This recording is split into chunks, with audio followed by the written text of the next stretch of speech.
Today is 9th August 2021, and a year from now, on this particular day, 9th August 2022, Kenya is going to go to elections. And 4 years ago, I ran for public office. I did the improbable. I ran a clean campaign, a campaign to become a member of parliament for Starehe. I did not have any money, but when I was vying for that particular seat, I came to you and said, please support my campaign. And in your thousands supported my campaign. You gave me money, you gave me cars, you gave me your time, and most importantly, you gave me your votes. And I want to say thank you so much for believing in that dream. It was a good dream. I had big ideas for Starehe, but I was not elected. And in the last 4 years, I've been watching the space, being an active citizen, doing the small things that I can as a private citizen. And I want to continue being a private citizen in this country. I know that there are many of you who believe that I should run again, but I don't think I'm going to vie again. Not actually, I don't think. I will not be vying again next year's elections. It's very sad that in this country, that qualification for public office is not ideas, is not vision, is not passion, is not love. For you to become elected in this country, you need money. It can be very dirty money. You need a criminal record. So if you rape, you murder, you loot, and you have a bad reputation, you qualify for public office. If you're willing to compromise your values and go and appease a tribal kingpin or affiliate or associate with a big tribal kingpin, then you can become electable. And I don't think that I'm ready to compromise my values to get elected. The people who are running for president, I don't believe in any of them. The big parties, I don't believe in any of them. And so I don't want to be in that mess of trying to beg people for votes while knowing very well when it comes to go to the ballot, they'll be voting for their tribe, they'll be voting for someone who bribed them, or they'll be voting for God knows what. If you look at the electorate, the more money you have, the more bad reputation you have, the more crooked you are, the more likely to get elected. The qualification for this country to get into public office is not ideas, is not vision, is not passion, is not love for the people. It's about money, it's about tribe and big political parties. And that's the reason why we don't get quality leaders. And that's the reason why some of us, no matter how much you love this country, we're not ready to go through that entire process again in the coming elections. I know people say, oh, it's selfish. I know people say it's wrong. But you know what? I went through a very traumatic elections. I haven't really recovered from that experience of 2017 elections. And so for the sake of my own healing and for the sake of peace of mind, I want to be able to say I won't be vying next year's election. Does that mean that I've given up on Kenyans? No, I haven't given up on Kenyans. I'll continue serving in my other capacity as an active citizen, as someone who has never earned a single cent from the public coffers, as someone who believes that Kenya can be better and Kenya will be better. So I'll continue the fight of speaking truth to power outside that defined political space that I've been in. And that's why I'm stepping down from the political party. It breaks my heart to say that I'm going to be stepping down from Ukweli Party as the party leader, a party that I helped found, a party that I helped give a name to because I love the truth. That's Ukweli, it's called Ukweli Party. And I won't be stepping down from the truth per se. I'll continue being a party member of Ukweli, but I'll not be in the leadership of the Ukweli Party because I'm not vying in next year's election. And I believe that the party should have someone else who is going to be ready and available to lead the party to the next election. I feel like I'm living in an ending nightmare. The images I receive on my inbox, the stories I receive break me every single day. It's like every day I'm getting cut with 1,000 razor blades. I've received images of a child who was defiled, barely a year old, and she's going through surgery and is on top of a surgery table. It's so small, she just looks like a dot on that particular table. Women who have been battered, boys who have been sodomized. During COVID, a girl tried to have an abortion, and it wasn't successful.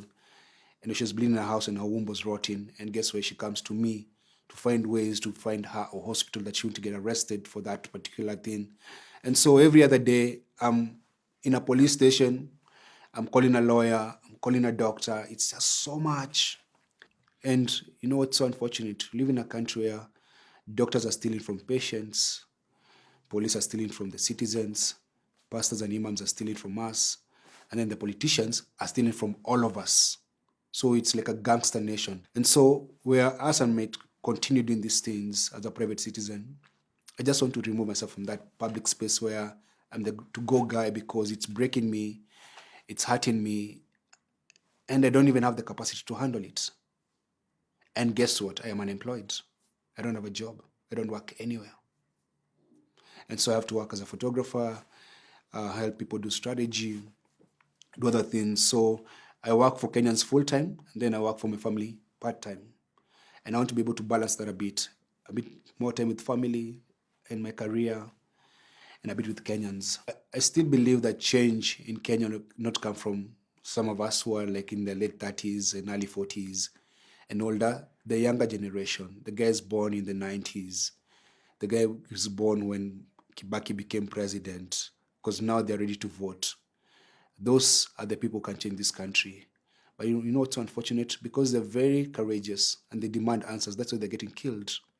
If you look at the median age of police murders is between 18 and 22. The guys police are killing every single day.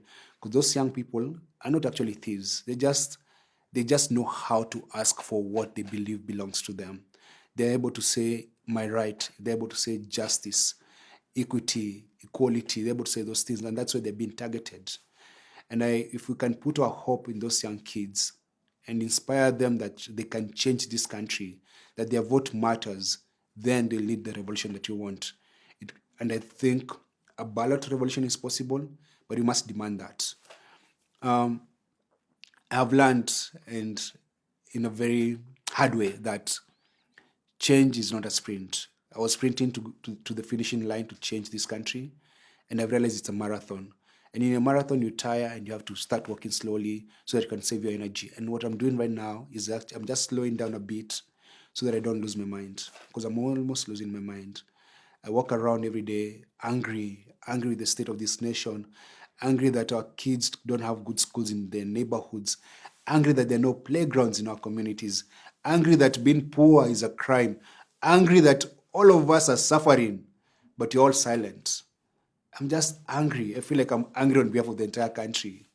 And so I want to be less angry. I want to just chill a bit and just say, you know what? Breathe in. It's going to be all right, but take your time, because if I continue this anger and just processing everything that I get every day, I'll die sooner than I want to. Even courage takes a rest. So I'm going to just take a rest. But I'll be part of this country. I'm not leaving this country. I will keep on tweeting when I can, sharing your stories when I can. I'll keep on speaking truth to power. But I want to just slow it down. Just want to slow it down. And I hope that the struggle will continue. And I hope that the time that I've been this very vocal frontline person, that I've inspired people to do the same. And I think one of the things that Kenyans must learn to do, protect those that love you. Love those that love you. Be there for them, because they pay a heavy price in their mental wellness, in their physical bodies, in their marriages, in their friendships. I lost friends because I was never there for them. I've missed weddings, funerals, important events, just fighting for this country. I'm not complaining, but I just want to prioritize better so that I will have someone to bury me when I'm old. I need to have at least 6 friends to carry my casket, and I've not been there for my friends. So I look forward to singing, dancing. I don't even know how to dance. There's good times. But at the same time, the struggle for liberty in this country continues. I still believe that a more equal Kenya, a more just Kenya, a more human Kenya is possible. So let the struggle continue. And keep on speaking courage fluently. Courage forever. Don't be a coward. Cowards die many times. I'll still be courageous. It's just courage taking a rest.